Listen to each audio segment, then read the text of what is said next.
Breaking news. YCP అధినేత జగన్ కు ఆంధ్రప్రదేశ్ పోలీసులు నోటీసులు జారీ చేశారు. వైసీపీ అధినేత జగన్ నివాసం దగ్గర ఉన్న సీసీ ఫుటేజ్ ఇవ్వాలి అంటూ ఈ నోటీసుల్లో పేర్కొన్నారు. వైసీపీ ఆఫీస్ ముందు 2 రోజుల క్రితం పెద్ద ఎత్తున మంటలు చోటు చేసుకున్నాయి. ఆ మంటలను అక్కడున్న సిబ్బంది పోలీసులు కలిపి ఆర్పివేశారు. 2 సార్లు ఈ మంటలు జగన్ నివాసం ముందు చోటు చేసుకున్నాయి. ఈ ఘటనపై మంటలు రావడంపై వైసీపీ నేతలు కూడా స్పందించారు. ఎవరు ఈ ఘటనకు పాల్పడుతున్నారో తెలపాలి అంటూ పెద్ద ఎత్తున వైసీపీ నాయకులు కూడా విమర్శలు చేశారు.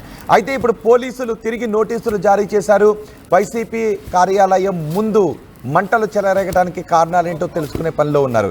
సీసీ ఫుటేజ్ ఇవ్వాలి అంటూ పోలీసులు నోటీసులు జారీ చేశారు.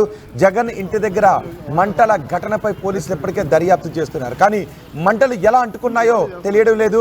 సో ఈ మంటలు ఎలా అంటుకున్నాయి, ఎవరు ఆ మంటల్ని అంటించారు అనే వివరాలు తెలుసుకోవడానికి సీసీ ఫుటేజ్ను పరిశీలించాలి అని అధికారులు అనుకుంటున్నారు. సో ఇంతకు ముందు అక్కడ ఉన్న సీసీ కెమెరాలను ఇప్పుడు తొలగించారు. కేవలం గేటు దగ్గర మాత్రమే సీసీ కెమెరాలు ఉన్నట్టుగా తెలుస్తూ ఉంది. దీంతో ఆ సీసీ కెమెరాల కంట్రోల్ అంతా జగన్ నివాసం దగ్గర ఉన్న కంట్రోల్ అంతా ఆ వ్యక్తిగత సిబ్బంది దగ్గర మాత్రమే ఉంటుంది, వైసీపీ నాయకుల దగ్గరే ఉంది. దీంతో ఆ సీసీ ఫుటేజ్ను ఇవ్వాల్సిందిగా అధికారులు పోలీసులు నోటీసులు జారీ చేశారు. తాడేపల్లిలో జగన్ నివాసం దగ్గర ఈ నోటీసులు ఇచ్చారు పోలీసు అధికారులు.